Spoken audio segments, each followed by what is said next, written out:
Commissioner for Refugees, Antonio Guterres. If the international community does not act to help Tunisia with the massive influx of refugees from Libya.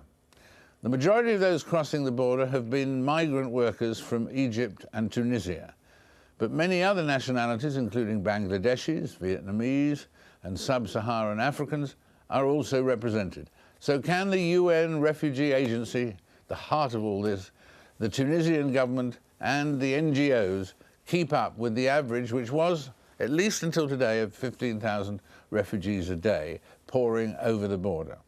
Antonio Guterres joins me now, I'm delighted to say, from Geneva.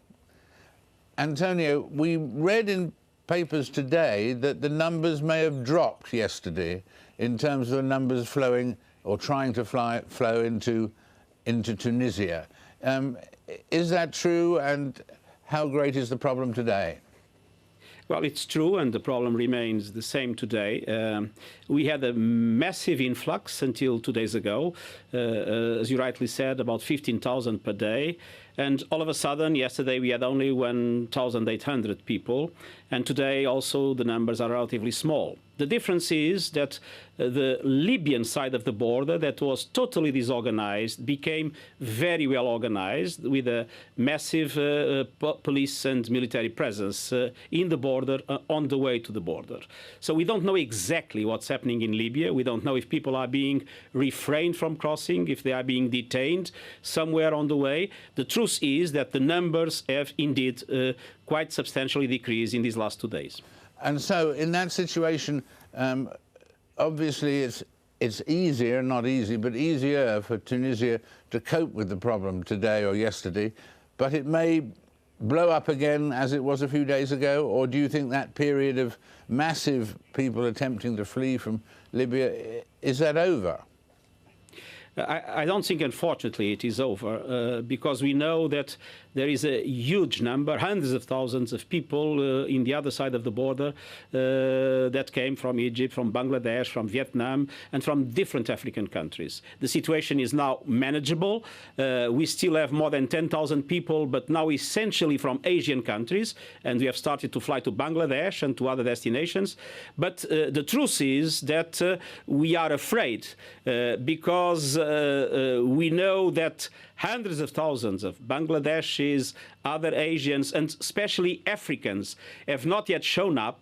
But we know that the situation in Libya is extremely unstable, and we are afraid they might come in big numbers. At the same time, if that changes into a full-fledged civil war, then we are afraid that massive number of Libyans will also cross the border. Until now, we had only about 4,000 Libyans in the two borders, but that number can increase dramatically, and we can have a massive outflow if indeed, for instance, there is a meaningful attack from Gaddafi forces to the east. Of all the things, the problems that face you at the moment, which is the most urgent or difficult? Giving people shelter, giving people food, I think that, or allowing them, leading them back to their own homes? No, the most dramatic problem we face is related to the situation of the people still inside Libya, and especially to those that are trapped inside Libya. We are particularly concerned with the Africans. There are hundreds of thousands of African workers in Libya, and very few have shown up at the borders. And we know that because of the African mercenaries that are used by the regime, there is a reaction of the population in relation to Africans. And there is sometimes a confusion, thinking that everybody that comes from sub-Saharan Africa might be related to those mercenary activities. So we have received phone calls of people in a desperate situation, afraid of leaving their homes.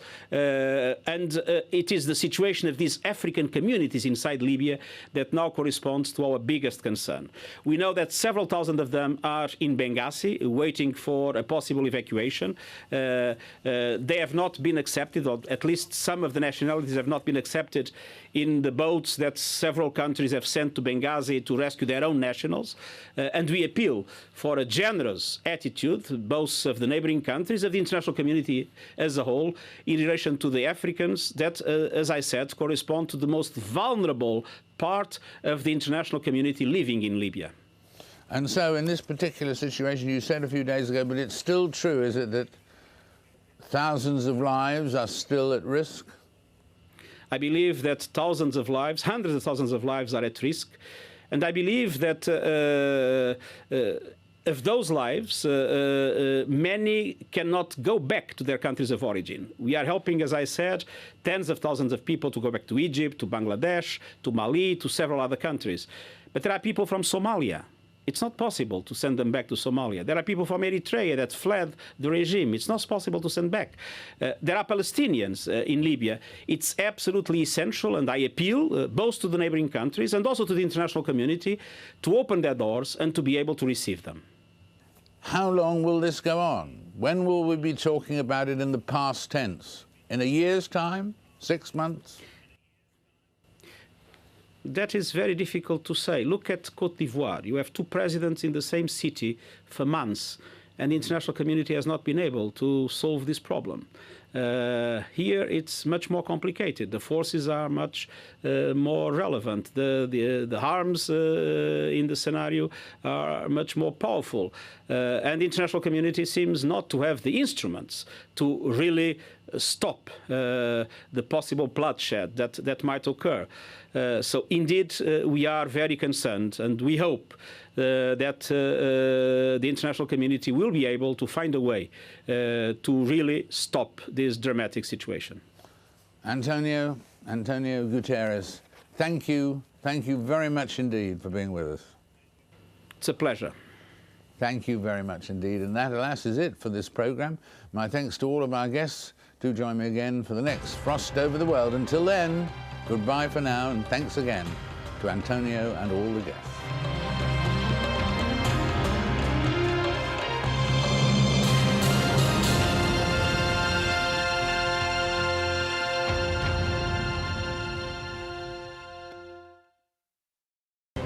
You don't fight threats, you fight enemies. Our core function remains the territorial defense of our populations and our member states. Sanctions, do you think they will work? A huge number of Western forces have not made huge progress. The public no longer even believes that, we are there because we are building democracy. Our empire is imploding. It itself is an illusion. Empire with Marwan Bashar on Al Jazeera.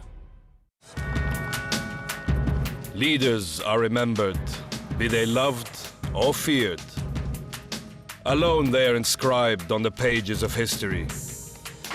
But what of the men and women whose hands build their monuments and whose blood stains their battlefields? The people who, against all odds, wield the power to reshape history. People in power at this time on Al Jazeera. From local traders to international finance, it's commerce that makes the world go round. For global companies and developing markets, communication is the currency, and information is the most